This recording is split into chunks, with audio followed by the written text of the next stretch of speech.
Everyone, welcome back to my channel. তো আশা করছি তোমরা সবাই ভালো আছো। তা খুব মিস করেছো বুঝি আমায়? করো, ঠিক আছে, বাদ দাও তো, বেশি না বকে আজকের ভিডিওটা শুরু করা যাক। তো আজকে আমরা কথা বলবো এক আন্ডারগ্রাউন্ড ইনফ্লুয়েন্সারকে নিয়ে, যার আন্ডারগ্রাউন্ড থাকাটাই বেটার ছিল। কেন যে বেচারি উড়ে আসা তীর নিজের পেছনে নিতে গেল কে জানে। দাদু হসপিটালে মৃত্যুর সাথে লড়াই করছে, তাই ভাবলাম একবার শেষবারের মতো দেখে আসি। তো এই হচ্ছে আমাদের আজকের নিব্বি, যে তার বেস্ট ট্রাই করছে আমাদের সাধ্যবাড়ির ব্লগার দিদিকে তার মান সম্মান ফেরত দেওয়ার জন্য, তার থেকেও ক্রিঞ্জ ভিডিও বানিয়ে। কিছুদিন ধরে দাদু অসুস্থ থাকায় দাদুকে হসপিটালে ভর্তি করতে হয়েছিল, আর আজকে হঠাৎ করে খবর এসেছে দাদুর অবস্থা নাকি খুবই খারাপ। এর কথাবার্তা শুনে মনে হচ্ছে দাদুর খুব সিরিয়াস অবস্থা, কিন্তু তুই এখনো এখানে কি করছিস? গেট রেডি শুট করছিস? কিন্তু দাদু অনেকবারই হসপিটালে ভর্তি হয়েছিল, কিন্তু তারপরেও সুস্থ হয়ে বাড়ি ফিরে এসেছিল। তাই প্রথম ধন্যী নাতনি তুই, মানতে হবে দাদুর খুব খারাপ অবস্থা, আর তুই ক্যামেরার সামনে এখনো ভন্ডামি করেই যাচ্ছিস। তোর মতো নাতনি যেন ওপরওয়ালা কাউকে না দেয়। আর বিশ্বাস কর, তোর মতো নাতনি যেই বাড়িতে আছে সেই দাদুর সুস্থ থাকার কথাও না।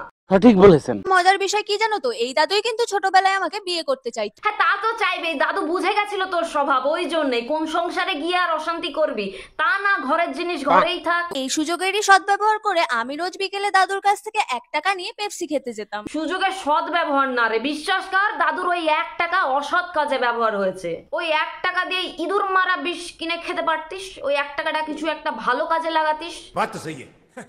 তোমরা কিন্তু আমার দাদুর জন্য অবশ্যই প্রে করো। আমার দাদুর কিন্তু এখনো মরার বয়স হয়নি, কারণ দাদুর বয়স সবে মাত্র 88। সে না হয় প্রে করলাম, কিন্তু তুই আমাকে একটা কথা বলতো, তুই এরকম এশিয়াল পেন্ট করে সত্যি সত্যি হসপিটালে যাচ্ছিস তো নাকি?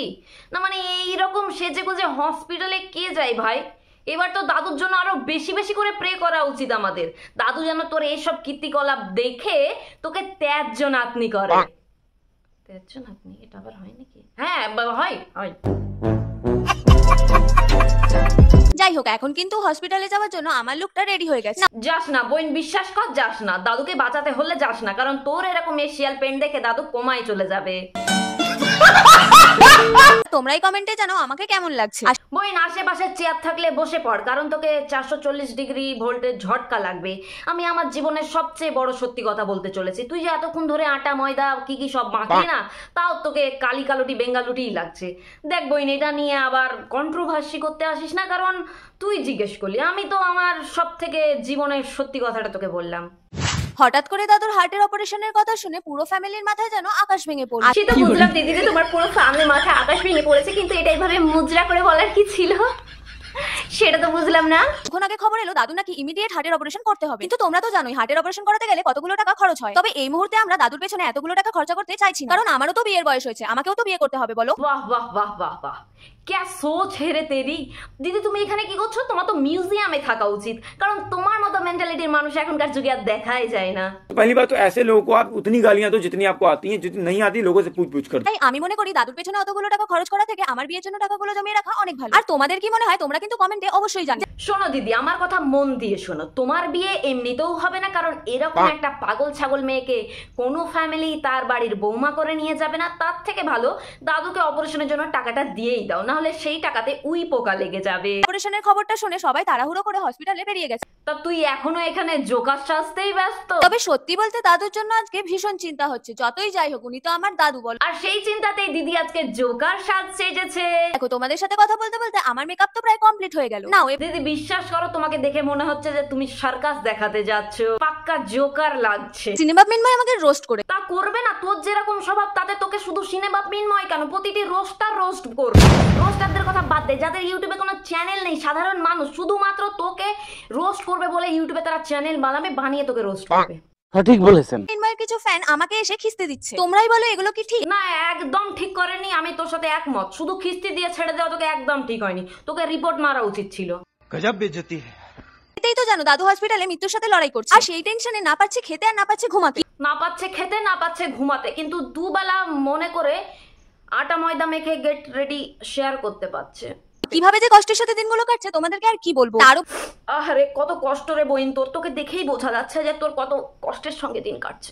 ওর আবার রোস্ট করে আমাকে হ্যারাস করছে। আচ্ছা বলো তো, এরা কি মানুষ? যাই না না না, আমরা মানুষ নই। তুই যদি মানুষ হোস তাহলে আমরা অমানুষই ঠিক আছি।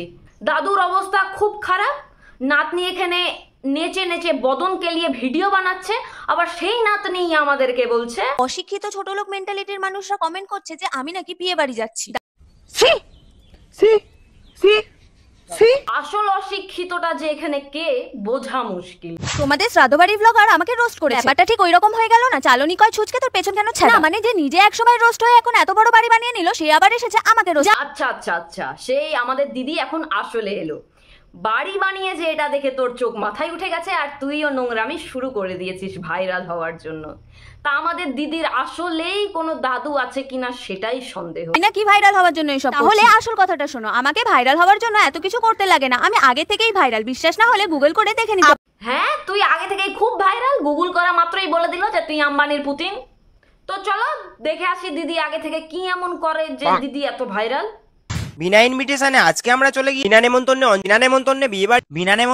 নেমন্তন্নে বিয়ে বাড়ি এসে বিনা ইনভিটেশনে রাস্তি আর বিনা নেমন্তন্ন বিয়ে বাড়ি, বিনা নেমন্তন্ন বিয়ে বাড়ি আর বিনা নেমন্তন্ন বিয়ে বাড়ি।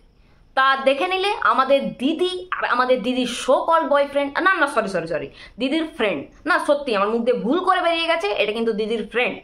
তো আমাদের দিদি আর আমাদের দিদির শো কল বয়ফ্রেন্ড বিনা নেমন্তন্ন বিয়ে বাড়ি খেয়ে ভাইরাল। কারোর কারোর হবি হয় কুকিং, কারোর সিঙ্গিং, আর কারোর বিনা ইনভিটেশনে বিয়ে বাড়ি খেয়ে সেটার ভিডিও বানিয়ে পোস্ট করা। তো এদের বেসিক্যালি ভিডিওর কন্টেন্ট হলো তোমার বিনা নিমন্ত্রণে বিয়ে বাড়ি খাওয়া আর সেটার ভিডিও বানিয়ে পোস্ট করা।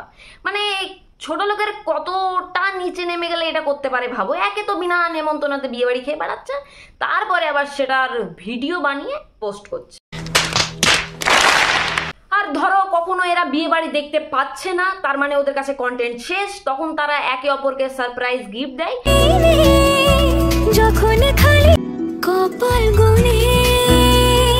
মানে শুধুমাত্র ক্যামেরার জন্য, বাকি তারা আগে থেকেই প্ল্যানিং করে রাখে যে আমি তোকে দেবো, তুই একটু ন্যাকা সেজে নিবি, ব্যাস হয়ে গেল। এটাই হচ্ছে এদের কন্টেন্ট।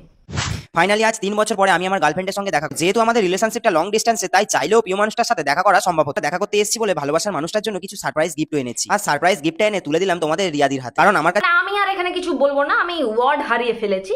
মানে কন্টেন্টের অভাবে কত কি করতে হয় দেখো এদের। 3 বছর পর নাকি এরা দেখা করছে, এদিকে রোজ বিনা নেমন্তন্নতে বিয়ে বাড়ি খেয়ে বেড়াচ্ছে। যেহেতু আমাদের রিলেশনশিপটা লং ডিস্টেন্সে, তাই চাইলেও প্রিয় মানুষটার সাথে দেখা করা সম্ভব হতো। আর এদের দুজনের কাছে এখন কোনো কন্টেন্ট নেই, কারণ এদের কাছে গিফট দেওয়ার টাকা শেষ হয়ে গেছে, সামনে কোনো বিয়ে বাড়িও নেই, তাই তারা দুজন মিলে দাদুর অসুস্থ হওয়ার নাটক করছে।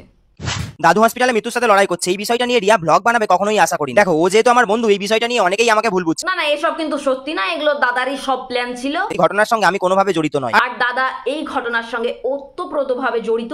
তবে একটা সত্যি কথা কি জানো, এরকম ক্রিঞ্জ করে ভাইরাল হওয়ার কোনো রকম ইচ্ছেটুকু আমার নেই। কারণ আর দাদা এমন করে বলছে মনে হচ্ছে দাদা আমাদের কন্টেন্ট কিং। এতদিন দাদা কি ভিডিও দিয়ে এসেছো আমাদেরকে?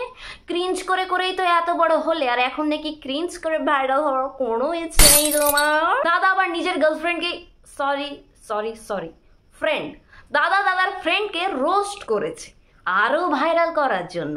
দাদু হসপিটালে ভর্তি, সেটা নিয়েও ব্লগ। ভাইরাল হওয়ার নেশায় এতটা নিচে নেমে গেলি? এটা আমাদের দাদার আর দাদার বান্ধবীর খুব ঠান্ডা মাথায় বসে প্ল্যান করা যে তুই আমাকে রোস্ট করবি, আমি আরো ভাইরাল হয়ে যাব। তো আজকের ভিডিওটা এই অবধি। ভিডিও দেখে কাউকে হেট দেওয়ার কোনো দরকার নেই, কারণ ভিডিও শুধুমাত্র এন্টারটেনমেন্ট পারপাসের জন্য বানানো। আর চ্যানেলে স্ট্রাইক পড়েছিল, তাই এতদিন ভিডিও বানাইনি, একটু ডিমোটিভেট হয়ে গেছিলাম বলতে পারো।